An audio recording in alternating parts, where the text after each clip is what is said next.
আসসালামু আলাইকুম প্রিয় শিক্ষার্থীরা, আশা করছি তোমরা সকলেই সুস্থ আছো এবং নিরাপদে আছো। আজকে আমরা পদার্থের গাঠনিক ধর্মের যে পদার্থের গাঠনিক ধর্ম নামে যে অধ্যায়টি রয়েছে, সেই অধ্যায়টি থেকে আমরা গুরুত্বপূর্ণ একটা টপিকস নিয়ে আলোচনা করব। সেই টপিকসটির নাম আমি এখানে লিখেছি, দেখো, যে তরল ফোঁটা ও বুদবুদের অভ্যন্তরস্থ অতিরিক্ত চাপ।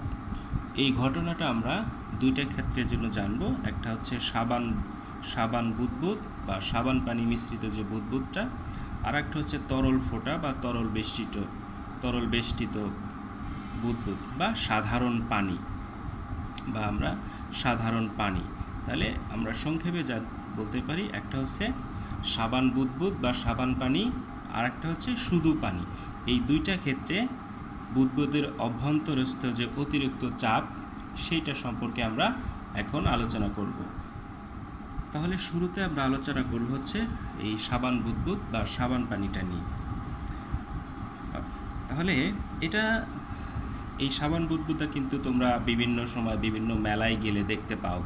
যে ব্যাপারটা কেমন, যে একটা নলের এক প্রান্ত সাবান পানিতে ভিজিয়ে অপর প্রান্তে তুমি যদি ফু দাও, তাহলে ফু দিলে কি হয়, গোলাকার আকৃতির একটা বুদবুদ কিন্তু পাওয়া যায়। দুই মুখ খোলা নল নিয়ে এক মাথা যদি তুমি তরলে সাবান পানিতে ভিজাও, আর এক পাশ দিয়ে ফু দিলে এরকম গোলাকার বুদবুদ তৈরি হয়। আর এই সাবান পানির বুদবুদের দুইটা পৃষ্ঠ থাকে, একটি বুদবুদের ভিতরের দিকে আর একটা হচ্ছে বাইরের দিকে।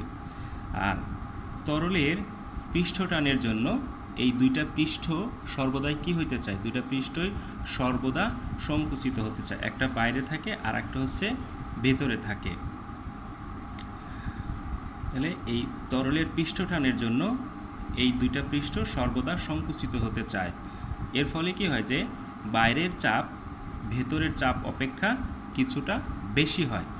আমরা এখানে একটা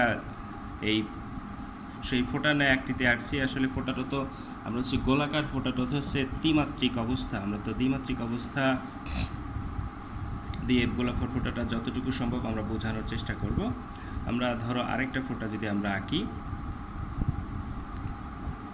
আর এইখানে আমরা একটা গোলাকার অবস্থা বোঝানোর চেষ্টা করলাম। ধরো এরকম হচ্ছে, তাহলে একটা হচ্ছে ভেতরের ফোঁটা আর একটা হচ্ছে বাইরের ফোঁটা।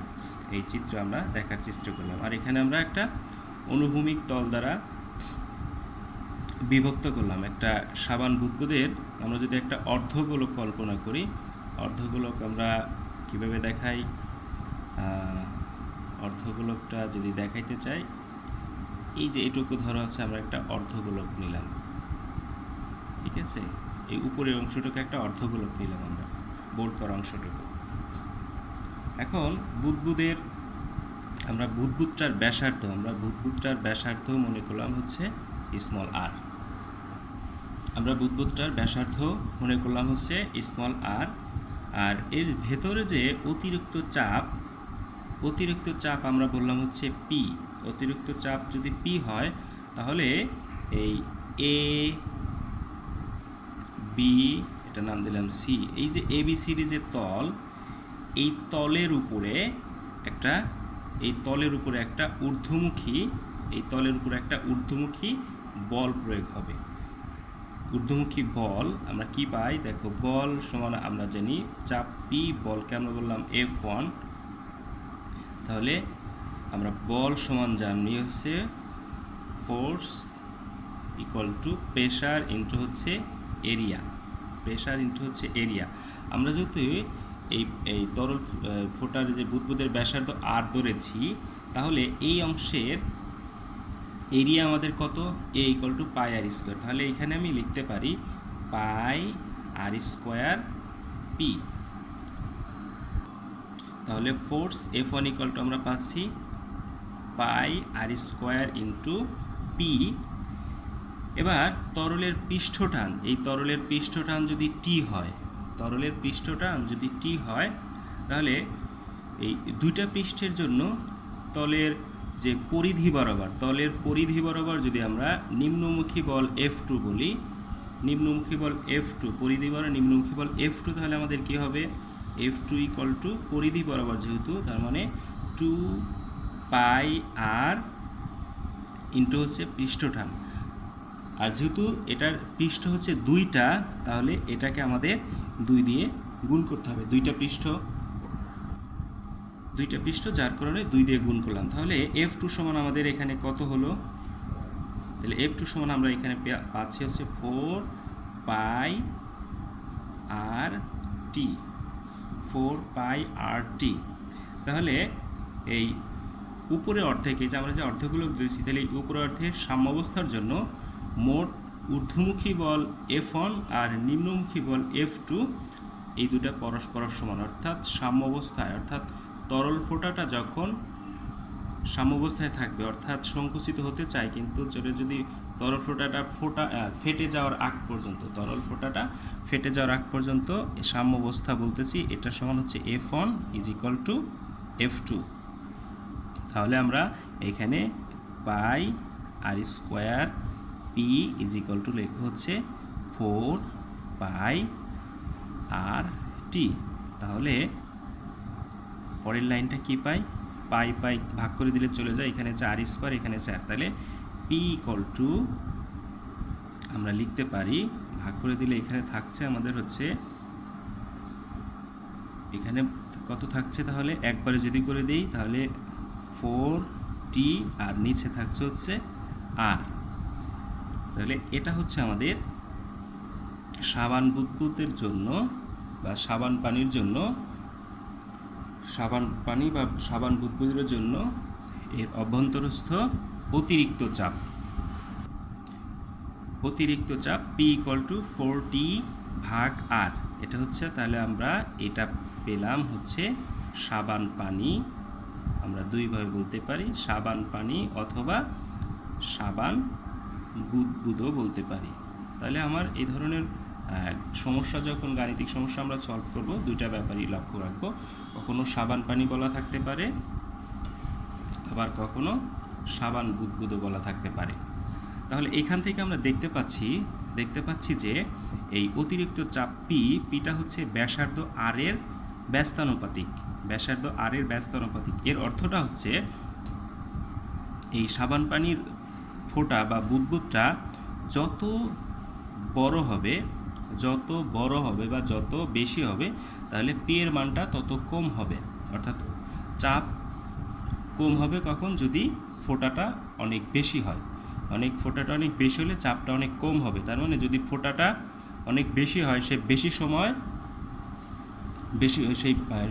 ফোঁটাটা বেশি সময় ধরে স্টেবল থাকবে। আর যদি ফোঁটাটা তুলনামূলক ছোট হয়, তাহলে সাথে সাথেই এই অতিরিক্ত চাপের জন্য তরল ফোঁটাটা কিন্তু ফেটে যায়। তাহলে এখান থেকে আমরা জানলাম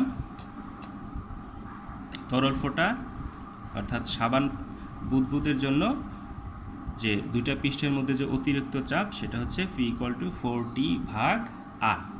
আশা করছি তোমরা ব্যাপারটি বুঝতে পেরেছ।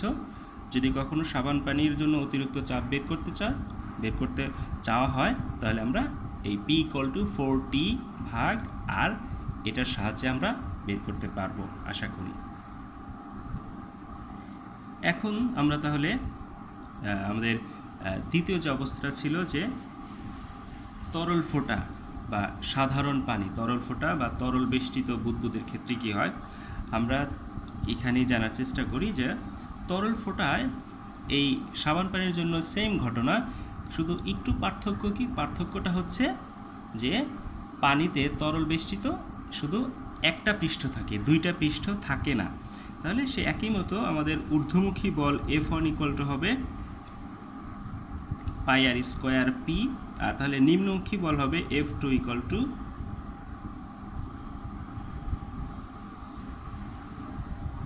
ঊর্ধ্বমুখী বল F1, নিম্নমুখী বল F2 ইকুয়াল টু পাই আর টি। এটা হচ্ছে আমাদের পানির বুদবুদ, আমরা এখানে লিখি পানি বুদবুদের জন্য। তাহলে এই ঘটনা হচ্ছে পানি বুদবুদের জন্য। তাহলে সাম্যাবস্থায় কী পাবো আমরা, যে F1 R equal to F2 সমান, F1 F2 সমান। তাহলে ব্যাপারটা কী পাবো, মানগুলো যদি বসিয়ে দেই, তাহলে পাই আর স্কোয়ার পি, আর এখানে হচ্ছে 2 পাই আর টি। তাহলে এবার আমরা পাবো হচ্ছে পি ইকুয়াল টু 2t ভাগ আর। তাহলে উভয় ক্ষেত্রেই এই যে অতিরিক্ত চাপ, এই অতিরিক্ত চাপটা হচ্ছে ব্যাসার্ধের ব্যস্ত অনুপাতিক। যদি সাবান পানি বলা হয় তাহলে হচ্ছে পি ইকুয়াল টু 4t ভাগ আর, আর যদি তরল বা শুধু পানি বলা হয় তাহলে পি ইকুয়াল টু 2t ভাগ আর। তাহলে এই দুইটা, এই যে বক্স করে যে আমি লিখেছি, এই দুইটা সমীকরণের সাহায্যে আমরা এই অতিরিক্ত চাপ বিষয়টা হিসাব করতে পারবো। তাহলে আমাদের অবশ্যই এই দুইটা সব সময়ের জন্য মনে রাখতে হবে। আশা করি তোমরা বুঝতে পেরেছো। চলো তাহলে আমরা এখন এটা এক্সাম্পলের সাহায্যে বোঝার চেষ্টা করি। দুইটা সমীকরণ শিখলাম, দুইটা সমীকরণের সাহায্যে দুইটা এক্সাম্পল শিখব। তাহলে আমরা এটা মুছে দেই, অর্থাৎ মুছে দেওয়া মানে আমরা পেজ উল্টাবো আর কি। হ্যাঁ, ওকে, চলো তাহলে আমরা প্রবলেমটা দেখি। আমরা একটা এক্সাম্পল দেখব। এক্সাম্পলটা আমি তাহলে লিখছি। দেখো, এখানে আমি একটা প্রবলেম দেখাচ্ছি, একটা প্রবলেম লিখলাম যে একটি সাবান বুদবুদের ব্যাস 1 সেন্টিমিটার এবং সাবান পানির পৃষ্ঠটান 3.2 × 10⁻² নিউটন পার মিটার। তাহলে বুদবুদের বাইরের ও ভেতরের চাপের পার্থক্য কত? তাহলে আমাদের নির্ণয় করতে হবে বুদবুদের বাইরের এবং ভেতরের চাপের পার্থক্য। তাহলে এখানে কি কি দেয়া আছে? দেয়া আছে হচ্ছে বুদবুদের ব্যাস, কি দেয়া আছে? ব্যাস। আর দেয়া আছে পৃষ্ঠটান, পৃষ্ঠটান দেয়া আছে হচ্ছে আমাদের এটা। এখন আমরা যে সমীকরণটা মাত্রই শিখলাম, তাহলে সমীকরণ যে অতিরিক্ত চাপ, আমরা এখানে সমাধান শব্দটা লিখে দেই। তাহলে সমাধান যদি করি তাহলে পৃষ্ঠটান দেয়া আছে আমাদের, আর অতিরিক্ত চাপের যে সূত্রটা শিখলাম সাবান পানির জন্য, পি ইকুয়াল টু 4t ভাগ আর, 4t ভাগ আর। তাহলে এইখানে আমাদের দেয়া আছে হচ্ছে ব্যাস, তাহলে আমাদের ব্যাসার্ধটা বের করে নিতে হবে। তাহলে আমরা এখানে যদি লিখি তাহলে ব্যাস দেয়া আছে, ব্যাসকে আমরা ডি লিখি 1 সেন্টিমিটার। তাহলে ব্যাসার্ধ যদি আমরা বলি তাহলে ব্যাসকে যদি আমরা 2 দিয়ে ভাগ করি তাহলে ব্যাসার্ধ পাই। তাহলে 0.5 সেন্টিমিটার আমরা পাবো, এটা অর্ধেক। তাহলে এটাকে যদি আমরা মিটারে নেই তাহলে মিটারে নিলে পাবো 0.005 মিটার। তোমরা নিশ্চয়ই সেন্টিমিটার থেকে মিটারে কনভার্ট করতে পারো, যে সেন্টিমিটার থেকে মিটারে নিলে 100 দিয়ে ভাগ করতে হয়।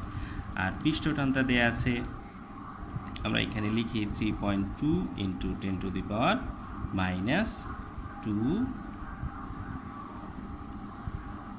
কত এককটা লিখে দেই Nm ইনভার্স 1। ওকে, এবার এই যে সমীকরণটা আমরা জানি, এখানে আমরা মানটা বসিয়ে দেব। তাহলে 4 গুণন হচ্ছে 3.2 × 10⁻², ওকে, ভাগ করব আমরা হচ্ছে 0.005। এটা যদি আমরা এবার ক্যালকুলেটরটা ব্যবহার করো তাহলে তুমি পাবে, অর্থাৎ আমরা পাবো হচ্ছে 25.6। এটা হচ্ছে আমাদের অতিরিক্ত প্রেশার। আর আমরা জানি চাপের একক হচ্ছে, চাপের এসআই একক কত? চাপের এসআই একক হচ্ছে আমাদের প্যাসকেল। তাহলে আমরা এখানে চাপের এসআই একক প্যাসকেল লিখে দিলাম। তাহলে পি ইকুয়াল টু 25.6 প্যাসকেল, বা আমরা কিন্তু নিউটন পার মিটার স্কোয়ার লিখতে পারি। এটা মানে প্যাসকেল মানে হচ্ছে নিউটন পার মিটার স্কোয়ার। তাহলে আমরা সাবান পানির জন্য, অর্থাৎ সাবান পানি বা সাবান বুদবুদের জন্য যে অতিরিক্ত চাপ সেটা আমরা পেয়ে গেলাম। এবার তাহলে আমরা শুধু পানির ফোঁটার জন্য দেখব। আমরা তো এটা সাবান পানির বুদবুদের জন্য দেখলাম, তাহলে এবার আমরা পানি বা তরলের জন্য আমরা এটা দেখব। চলো আমরা আরেকটা এক্সাম্পল দেখি। আমরা আরেকটা এক্সাম্পল দেখব, এটা দেখব হচ্ছে পানির জন্য, যে 0.00, এটা মিটারে দিয়ে দিই একবার। হ্যাঁ, 0.002 মিটার। ওকে, তাহলে আমি প্রশ্নটা, আমি এক্সাম্পলটা লিখে ফেললাম। এক্সাম্পলটা দেখাও যে 0.002 মিটার ব্যাসার্ধের একটি বৃষ্টির ফোঁটার বাইরের ও ভেতরের চাপের পার্থক্য কত। বাইরের এবং ভিতরের চাপ আমরা এখানে পি লিখেছি, জাস্ট পি দিলাম যে চাপের পার্থক্যটা কত। তাহলে এইখানে বৃষ্টির ফোঁটা, বৃষ্টি হচ্ছে শুধু তরল বা পানি দিয়ে তৈরি, তাহলে এই ক্ষেত্রে আমাদের ফর্মুলাটা কত হবে, তাহলে পি ইকুয়াল টু ফর্মুলাটা হবে 2t ভাগ, আর এটা হচ্ছে আমাদের solution P equal to 2t/r। তাহলে এখানে আমাদের দেয়া আছে, সেটা কি বারবার আমরা লিখতে হয় অঙ্কের সময়, তাহলে আমরা এখানে লিখি যে 0.002 মিটার, আর এই যে পৃষ্ঠটান টি তো দেয়াই আছে 7.28 ইন্টু 10⁻⁻2 একক আমরা জানি নিউটন পার মিটার। এই সমীকরণটা এবার আমরা বসাবো, অর্থাৎ অতিরিক্ত যে চাপ পি, অতিরিক্ত চাপ পি, এখানে পি ইকুয়াল টু আমাদের কাছে জানতে চাওয়া হয়েছে, তাহলে এই সমীকরণটাতে আমরা এই সবগুলোর মান বসাবো।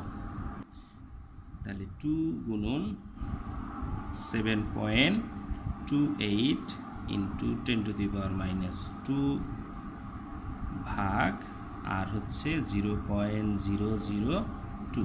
তাহলে এবার ক্যালকুলেটর যদি আমরা ব্যবহার করি মানটা বের করতে, তাহলে পাচ্ছি 72.8 প্যাসকেল।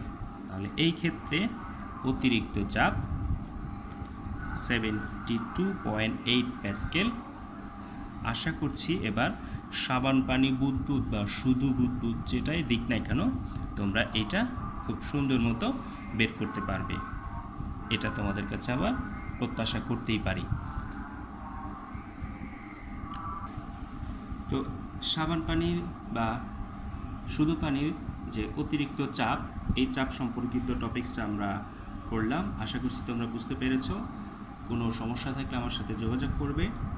আমরা এখান থেকে আরেকটা বিষয় আমরা জানব। দেখো যে এই সাবান বুদবুদ বা পানির ফোঁটা যখন ওই যে নল দিয়ে বের হয়, সাথে সাথেই কিন্তু ফোঁটাটা ফেটে যায় না, কিছুটা উপরের দিকে যাওয়ার পরে ফেটে যায়।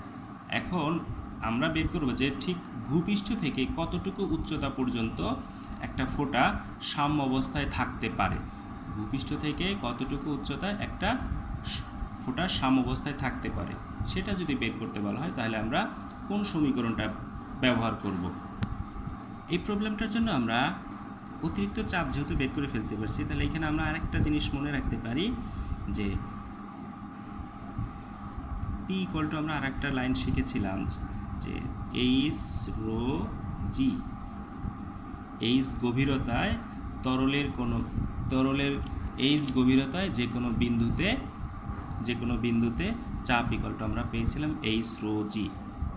তো এখানে ভূপৃষ্ঠ থেকে উচ্চতে যতই আসবো তখন আমাদের কি থাকবে, বায়ু থাকবে। তাহলে তরল যখন আমরা দেখেছিলাম তখন এই রুটা ব্যবহার করেছিলাম পানির ঘনত্ব।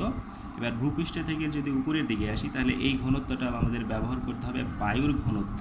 তাহলে এইখানে যে আমরা যে অতিরিক্ত চাপ পেলাম, এই চাপটা যদি এইচ রো জির সমান হয়, যেই উচ্চতায় এই পি, এই যেই উচ্চতায় এই দুটা সমান হবে, সেই উচ্চতাটাই হচ্ছে এই একটা বুদবুদ বা একটা ফোঁটা সাম্য অবস্থায় থাকবে, অর্থাৎ ফেটে যাবে না। আশা করি এটাও বুঝতে পেরেছ। এই রিলেটেড আমি তাহলে একটা হোমওয়ার্ক দেই, তোমরা চেষ্টা করবে, না পারলে পরবর্তী ক্লাসে আমি এটা করিয়ে দেব। আমি তোমাদের বাড়ির কাজ হিসেবে এখন এই প্রবলেমটা দিয়ে দিচ্ছি, কীভাবে করবা সেটাও বলে দিচ্ছি। যে প্রবলেমটা আমি একটু পড়ে দিচ্ছি যে 0.05 মিলিমিটার ব্যাসার্ধের সাবান পানির বুদবুদ ভূপৃষ্ঠ থেকে কত উচ্চতায় সাম্যাবস্থায় থাকবে, বায়ুর ঘনত্ব সর্বত্র সমান বিবেচনা করবে, সাবান পানির পৃষ্ঠটান এটা, আর বায়ুর ঘনত্ব তো দেয়াই আছে। তাহলে এটা তোমরা সলভ করে আমাকে পাঠিয়ে দেবে, আমি মিলিয়ে দেখব তোমাদের উত্তরটা সঠিক হয়েছে কি না। তাহলে আজকের মতো আমরা ক্লাসটা এখানেই শেষ করছি। তোমরা সকলেই ভালো থাকবে, সুস্থ থাকবে এবং নিরাপদে থাকবে। আল্লাহ হাফেজ।